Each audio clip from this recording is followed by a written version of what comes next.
The Carmel and Big Sur coastline is so spectacular that it is no surprise that as long as people have inhabited its shores, artists have come here to create.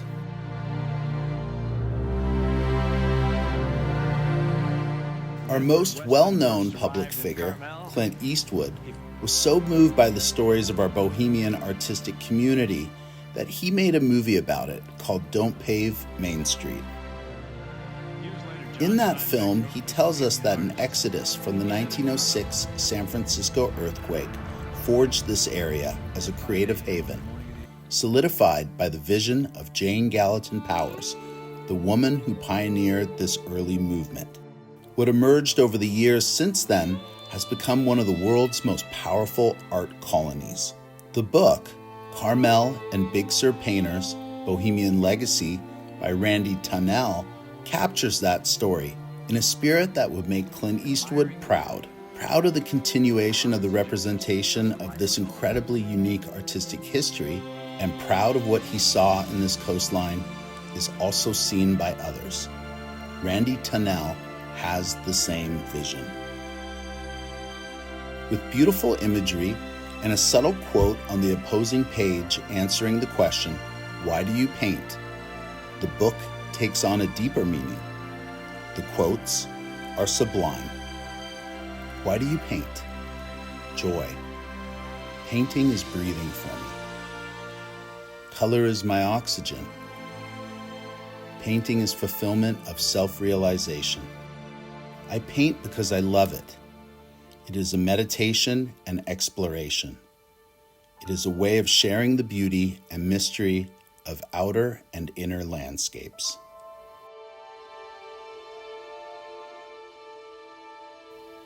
Belinda Vidor, daughter of Academy Award-winning director King Vidor, says it best. "I don't know how you'd stop.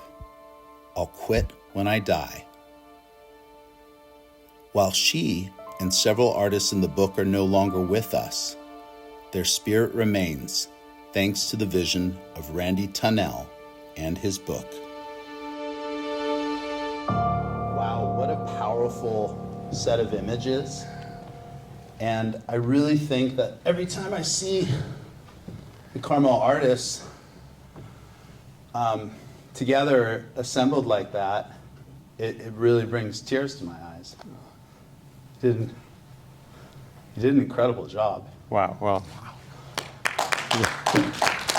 thank you very much, Lawrence. I mean, it makes me so happy that the collection of images has started this conversation of literally the art culture in the town and in the area, and it really, I love this piece. That was really lovely. Thanks so much. Yeah, no worries. Is your mic on? Can you test I don't that? know. Does that? There you go. Hold it up and speak into that with authority. It requires someone who knows how to work these.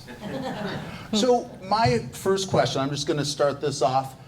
What was the moment that made you go, "I have to do this book"? Laura, we're starting a book project, and We're by the way, creating a publishing empire. Yes. And by the way, kudos to Laura Dare, Randy's wife, because any venture like this, it's a 50-50, and your husband's on the stage, but I want you to stand up here for a moment, please, so we can acknowledge you.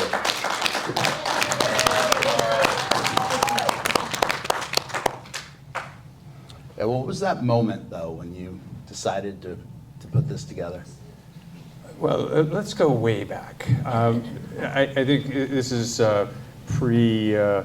just prehistoric during a COVID stupor, and I had just the year was starting out. It was like I was so happy.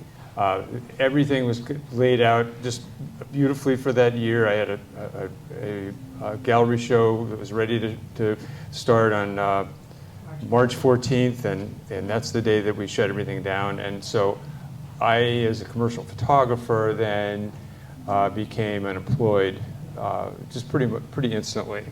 And so to reconcile that, I got into what we have teenage twins who I needed to kind of keep it up keep it, like we're the grown-ups. We know what's happening here. We're keeping it together. So I would.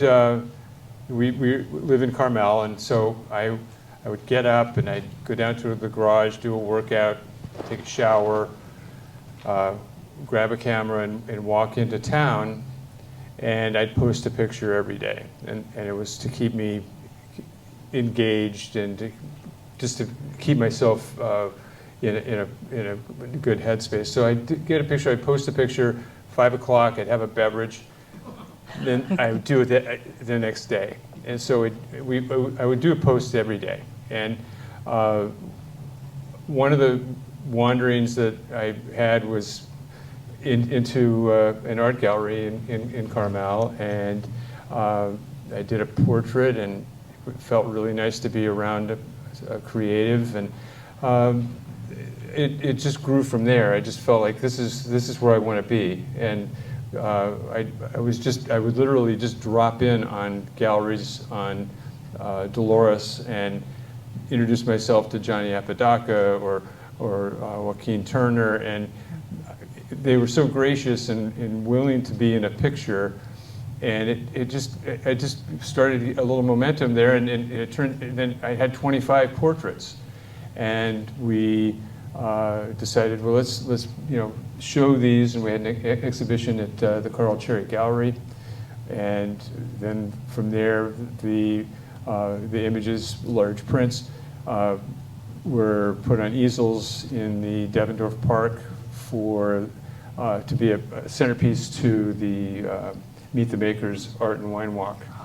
And so that kind of was the momentum, because we felt like, this is getting a nice response, and we thought, well, let's do a book. And it was just then, became like really in gear. So that was the start. Yeah. It's not lost on me that something so beautiful came from the disaster that was COVID, much like after the earthquake in San Francisco, that we became this beautiful artistic town out of disaster. And so I just noticed that parallel, and I wanted to point out what a beautiful job you did. Well, thank you very much. I'm really happy to hear that link, because it speaks to your efforts and your energies that you're putting into the crowd, that I believe, it clearly is a community building event that you've put together. Thank you. I started to watch Don't Pave Main Street in preparation for doing this video, just because I wanted to see what Clint Eastwood thought about the subject and how Randy covered it in his book. And the funny thing was I saw such parallels between his work on Don't Pave Main Street and what Randy did in the book, that I thought, there's a story here, there's a connective tissue, and if we ignore that, we're ignoring the larger story of this community, is that it is an important art colony on the world stage. And it's not just the one artist that gets shown in the pine cone, or that person at the farmer's market selling their art. There are thousands upon thousands of creating artists here in the area, and it's largely kind of unknown and unrecognized. And your book and Clint Eastwood's work on Don't Pave Main Street really bring light to that. I'd love to see more of that connective tissue put out to the world. What are your thoughts on the relationship between your book, Clint Eastwood's interest in the subject, and how the world views the art colony here, and how we view ourselves? The connection is very humbling to, that I felt like the Eastwood movie, I thought that was like a really wonderful piece. The art culture, the spirit of the community, I think is fascinating, and it was a really beautiful grouping of characters. They're very colorful characters, amazingly talented, and just to be welcomed into that circle and into that universe, and being allowed to experience that it just informed my the feelings that I'd had about the area when we very first moved into the village. And it was just, I mean, it's been very clear to me forever that the way the light falls, the way the light presents, the coastline, the area, how aesthetically maintained the town is vigilantly held on to, it just kept the art spirit, the art culture so intact, and to create like a portrait of any one of these individuals. To me, I think each of these portraits, if you look at the work and you look at the artist and then you look at their quote, I think it's a vehicle to get into the person's head and see these creatives as the really rich characters that they are, and it just kept me really energized, and I was really amazed by how much fun it was to photograph these people. Yeah, I bet. Annette?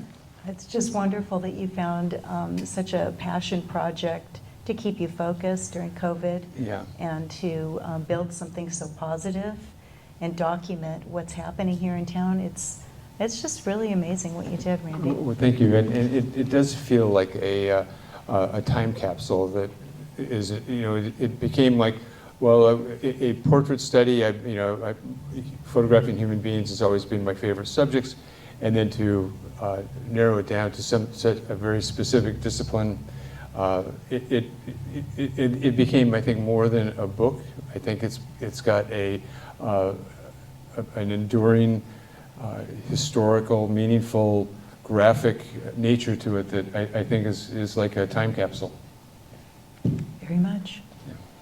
Now, what is your, I'm going to ask a few more questions. I'm going to open it up to the audience here. So please, anybody, if you have a question or idea of something you want to talk to Randy about, get it ready. We made it pretty clear they're softball questions. Yeah, they're pretty softball. But, go ahead. I wanted to just add something, and I just told Randy about this a few minutes ago before we started here. I work with somebody who is looking to buy a painting for his daughter, who just bought her first house. And I mentioned about what we were doing this weekend and about Randy's wonderful book. And that's going to be the catalog he's going to be looking through on Thursday to find the artist whose work he wants to buy for his daughter. So I just wanted to throw that out as an idea of another way that this book can be used to help us show who is doing work in town, in Big Sur, in Carmel, in Monterey. This whole area is just so packed with people who are creative, and we don't know how to connect sometimes with these people. If you're not from here, I'm new here. I've been here, 4 years, Lawrence? In 1 year, but you become a local. Yeah, but I think it's a really useful tool beyond the beautiful book that it is. It can be used to really highlight the work that's being done here. So I just wanted to throw that idea. Well, I wanted to add too, I think that the book is, it's an opportunity to tell the story on an international stage, just like Don't Pave Main Street. What plans for distribution of the book do you have? Is it just going out on Amazon, or is there a distributor or a publisher that would? I'm movies, so I think distributor, but I'm a publisher. Yeah. Is there a publisher picking it up? Well, I think we are technically the publisher, because we built the thing and we put it out. We're right at this time. It's such a baby. We have it available on our website, and we've had one opening reception to introduce the project to the town. We had an event at the Carmel Art Association last week where it was designed as a private event to honor and thank the artists who were in the book. And that's really, at this point, the distribution magic that we've created. How can we as a community support it, other than just buying it but like, what can we do in your eyes to help get this out there to the Have you seen public? what Lawrence did? That was. Oh no, that guy. Don't trust him. If I can make a suggestion on that, if anybody wants to put a review on Goodreads, I know that makes a huge difference for the self-publishing market. Fantastic. That's a great suggestion. Thank you. Now, what is your wildest story from, or are there any wild stories of traveling to an artist in Big Sur through inclement weather, or showing at someone's house and it was truly bizarre? Like, is there anything you can tell us, like an anecdote just from putting the book together that stands out for you? It was a vision quest for sure. This is humans, the most dangerous prey. And so stalking these people and finding these individuals was really moved along by first Sally at the Carmel Art Association was very helpful in teaching me who in the area was working. Then as I met the artists, they were really helpful in suggesting who in this community needs to be portrayed, and so we just kind of stumbled along, meeting new people, meeting new characters, and then Laura would make efforts to contact and set up appointments to have portraits made, and that's easily like a 30 to 45-minute effort to find where we're going to be and how we're going to design these sessions. Wow. There are individuals that this is a very very colorful niche of human beings, and by nature of being so creative, I think they're fascinating to me, and the aspect that just to circle back, this idea of using the book as a learning tool to look at the working artists in the area, which I think that it's pretty evident that the concentration of world-renowned, well-respected, very talented art creators, it's unique to this area, and it's one of the aspects that makes the town and the area interesting, and it brings so much value to be citizens of the area. I think it is one of the features that I think makes the area so valuable, and then to use it as a vehicle to learn the area's art resources it's an interesting spin, because I designed the portraits to be an image, a dignified image of the painter, and there was a factor or a feature in these sessions that I heard more than a couple of times. Years ago I read, a neutral expression in a portrait gives it a longer shelf life. And so I wanted to have these portraits in a traditional way be a neutral expression, and some people took it as, I don't want to look cranky. And it's like, I mean, and I should know, I've got about the worst resting bitch face. My family is, like, RBF. Daddy, are you mad? and so, I was sensitive to that after a while, but not to get off on that. But the art that is coming from out of the frame and is in the image with the painter, I started seeing as like the human being is like almost transparent, and the art was just a complementary feature to their costume or their appearance or the way that their working space was either very pristine and well managed, or some of the workspaces were just a little chaotic, and I made it like a conscious decision to allow noise. little pieces of either ceramic or a brush or something that would be just like, let it be a little bit messy. And I mean, I could go through some of the photographs, like David Laguerre, like one of the more accomplished and one of the well-recognized artists in the area. Such precise photographic detailed work. And on the side of the frame is like, oh, that's back behind the broom closet. And it just like, so there's the real clean, very well-mannered, even, precise, precision world, and then, oh, the broom closet. You know, so just it's just as a graphic visual shock. Regarding this book, is there a plan to do anything in the future?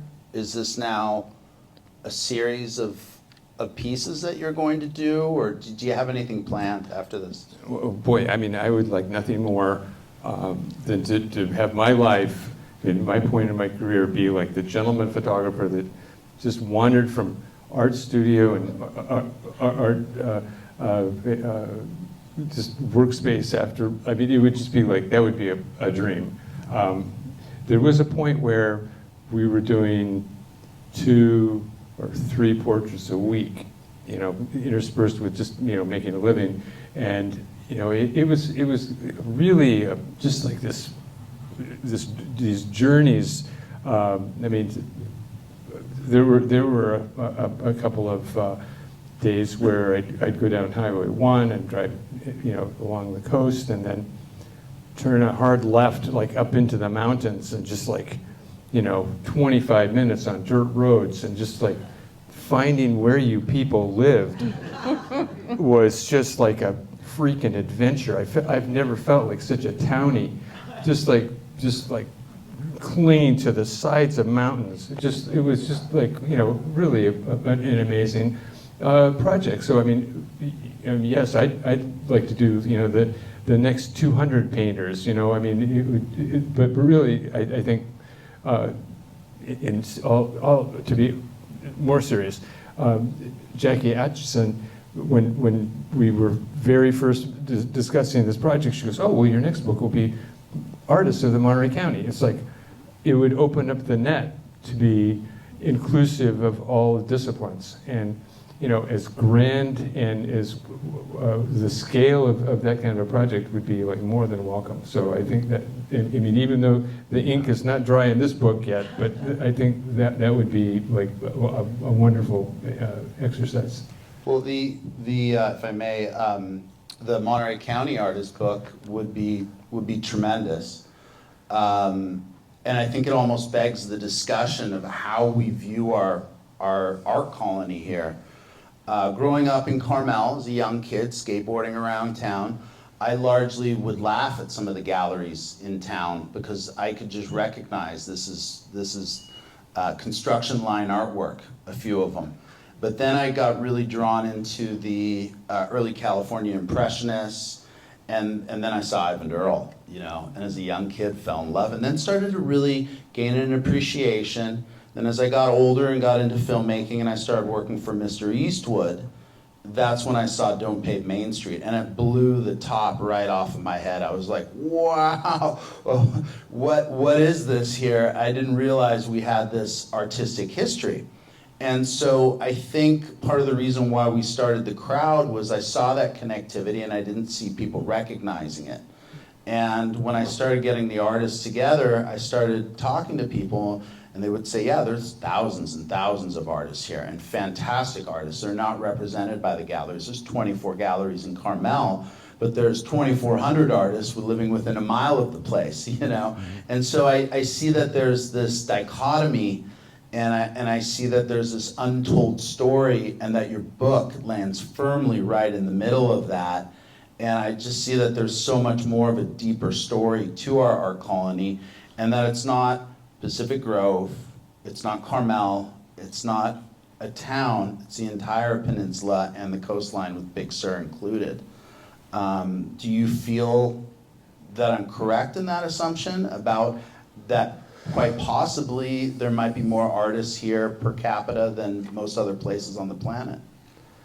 Well, it seems like it to me, and I would just really, like I said earlier, you know, I'm just so happy that it is being embraced in such a way that, you know, it was designed to be an homage to the painters, an homage to the town that they settled 100 years ago, and to wake up in this era right now and realize, well, this is a 100-year-old art colony movement that I think, with your efforts and with the crowd and a printed vehicle like the book, can be a real marker, a real document to acknowledge that art culture and how fortunate we are, and not take it for granted, and realize that the you know, if it is still alive and kicking, it's because of the people that are portrayed in this book. When I was in the sessions with these subjects, we were strictly doing photography. We were just doing a portrait session with them. It was later, after we had done the gallery show, that Laura, who was an interdisciplinarian, came up with the concept of when a book was being designed, rather than being strictly images, Laura's contribution, and just, I have to say, one of the most moving pieces of this project is when we decided to then recontact all the subjects and ask them, why do you paint, as a vehicle to get into their head. And it to me is like one of the best features of this project altogether, because it drives the reader through the book and allows us to get into the head of the painter, who just by nature is a creative and artistic and very interesting, complex individual. To sum up, and we were brief, make it brevity, and to ask a person to boil down their life work in a sentence is not easy. It did really, I think, act as a way to fill out the experience of seeing them with their art. I mean, I've sat down really maybe 4 or 5 times with individuals and said, well, this is my book. And I sat there as they went through the book and looked at every single 100 images. And it's like, is this how people look at books? And so it's been really, like an interesting experience for someone who's done photography for my entire career, and just basically turn in photography to editors and publishers and people that use the work. But now here I am, like, in real time, viewing the experience of the viewer. The quotes to me are really the emotional connective piece to get to know who these individuals are, and you look back at the portrait through a different lens once you've heard their thoughts. And it just, when I see Belinda Vidor and see her quote next to it, and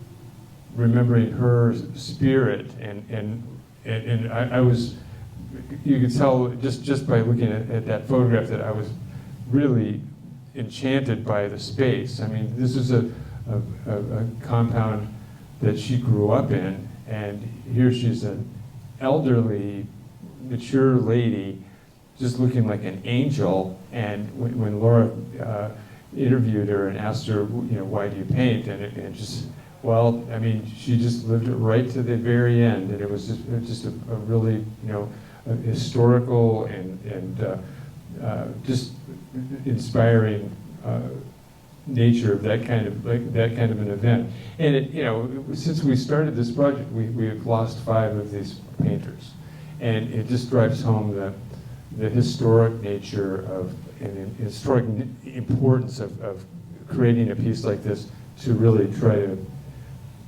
capture the culture where it stands right at this moment in time. Do you know the 5 names? It's Ernie Baber. It's Jeff Daniel Smith, Emmy Ledbetter, Belinda Fedor. yeah, Belinda, help me. Is there one last one? Yeah. There's one more. Oh, Eileen Abel. Eileen Abel. Eileen, yes, yeah. And I think that the fact that since the book has come out, 5 painters have left us, that makes it even more poignant and important. That's really the importance of these books and these living history pieces. Yeah. The older Clint Eastwood's Don't Pave Main Street gets, the more important it is because it's a time capsule. Your book is a time capsule. To see another book come out in 20 years from now, it's going to be largely a different field, but same personality traits and same kind of mix of people.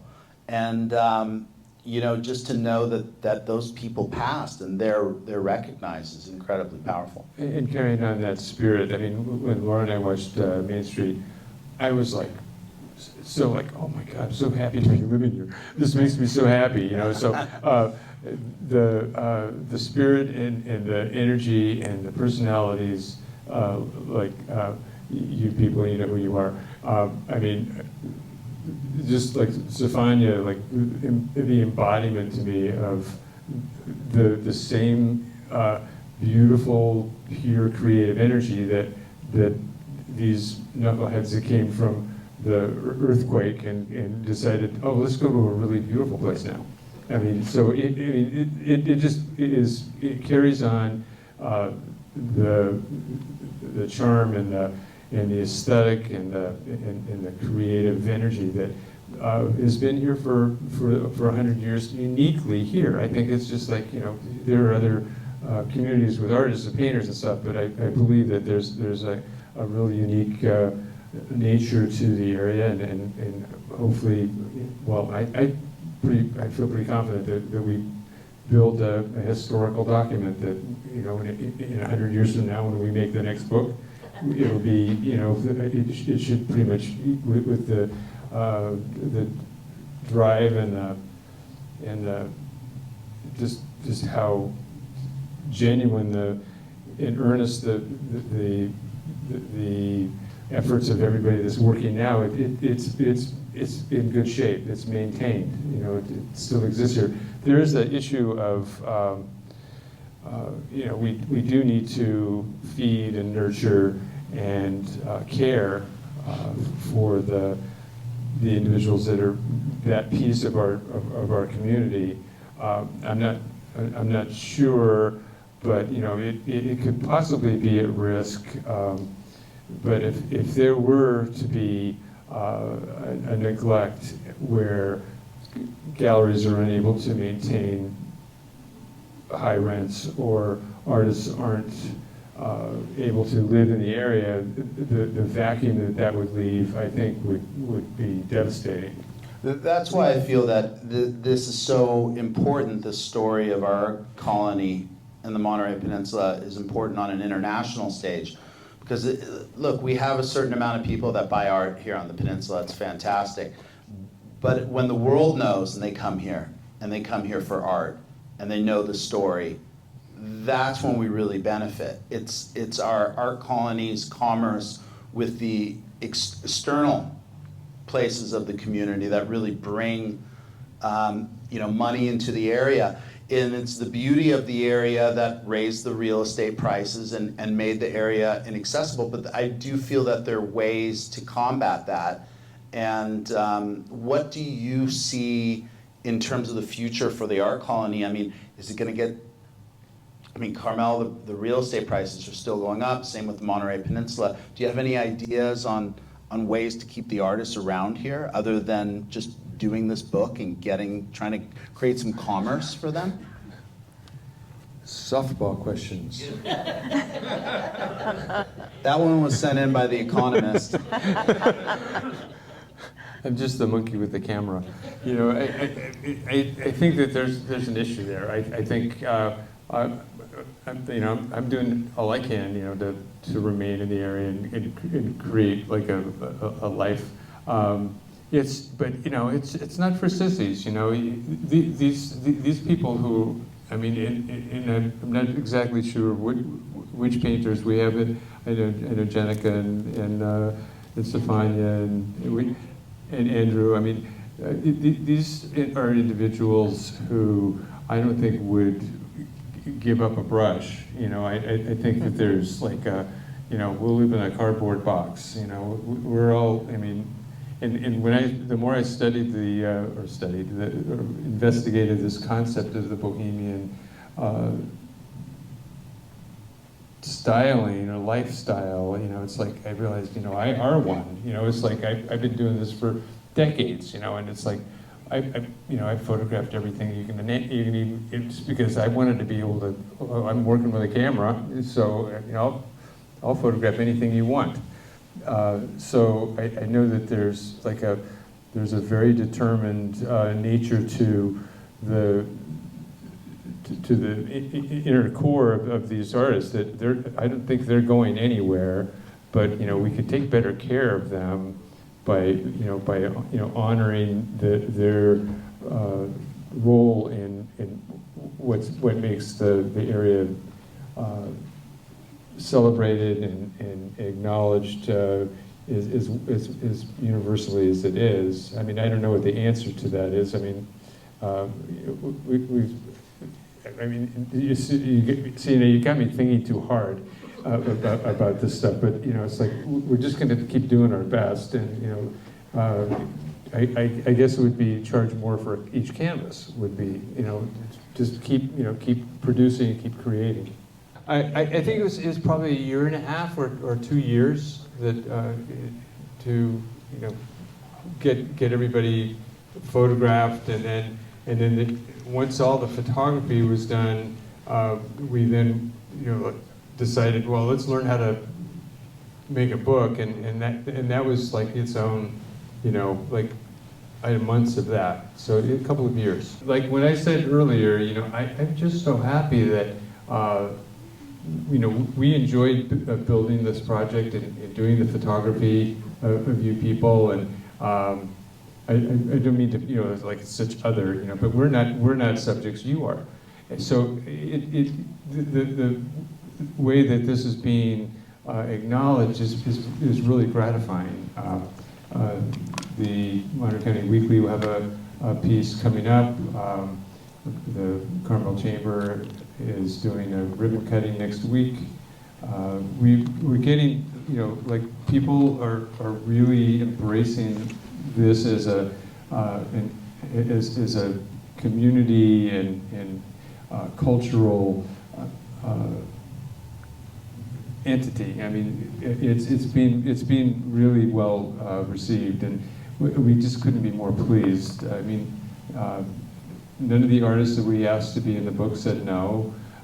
Everyone that, from the city to the galleries to the publications, people are really embracing the work, and so we're really happy. And I think it for that reason, it will be an enduring, meaningful piece, and I think it's, you know, just happy that there will be something around, you know, like when I'm dead, you know, at least I've done a little bit of my bit for Carmel. I just want, you know, like to said And Big Sur. And Big Sur, yes. So it's just, you know, to have been able to make a photographic project that I think will last for a while and be a marker, like a signpost for the town for going on in the future. There was also a really nice comment by a lady named Sylvia Schaefer. She's one of our sponsors. She's an artist. She's fantastic. This lady's amazing. And Kirk Miller, her husband, has been an illustrator owned art schools for the last 50 years. And they said something so interesting to me. They said, it doesn't matter that we're in the book. It just matters that the book exists. And that was like, wow. Jeez. Like no ego. That is egoless, exactly. Yes, and that's how strongly they felt as people that had recently moved to this community 2 years ago. So, you know, you should know that, you know. And then Jonica, you were talking about, you know, press, and I can't state how important I feel it is to get this story out on the international stage. The Weekly, the Pinecone, they're all fantastic publications. But I remember when I lived in Hollywood, I would always ask Annette, why are there so many movie posters in Hollywood? I'm like, you know, wouldn't you want to advertise the movies in the Midwest? And it's the ego of the studios to advertise in their own hometown. And I feel that we as locals, we just get caught up in the Weekly, the Pinecone, and all these fine publications, but really I'd love to see this in Variety. That's my big thing that I'm talking with Stephen Gatos tonight. Do you know anyone? The editor of Variety. He's flying in, his plane's late. But no, that's one of the things I'm talking to Gatos about is like, there's a story here. There's a book. You should tie it to Clint Eastwood's movie. He's getting old. He won't be around forever. Maybe he will. He's a pretty surprising guy. But, you know, there's a story here. And I think that there is an international story. And that's what's going to drive the art sales in the area is when people are looking at where to vacation or where to buy their artwork, they're not just going to go down to Venice Beach. They're going to book a flight, come up to Monterey, go to Carmel, and buy some local art. And that's really what I see with this book. It's a story for the world to see. We should not focus, we should focus on this area, but the ultimate focus should be getting it out to the world because it holds true in that way. We need to see an article in Vanity Fair also. Yeah, Vanity Fair. Absolutely. Nothing against the local publications, but an international publication could change the landscape in our art colony overnight. You know, you saw how Travis Kelce and Taylor Swift come to town. All of a sudden there's a 10% bump in Carmel's downtown traffic. It's like, it's wild. And that's the power that our art colony holds worldwide, I think. Well, I'm ready to hitch my wagon. Okay, perfect. Well, you're here right now, and so we're hitching it, you know. I think it's an important conversation to have with Stephen tonight. I would love to have that introduction. And I really want to hammer home. The artists that we've featured in this book are just living treasures. I mean, there are local treasures. They, you know, really do, as you said, bring so much of the attention, and they should really be like honored like that. You know, there's so many young artists here on the peninsula. I think that can be inspired by something like your work that don't need to move to Los Angeles or San Francisco or to another city. They can have a home in our community and create. And I think that's part of what the book really hammers home as well. Randy, thank you so much. That was tremendous. Just to hear from you and to, you know, just to see all those artists up on the big screen was just fantastic to see. So thank you so much. Very well. Thanks for me. Thanks.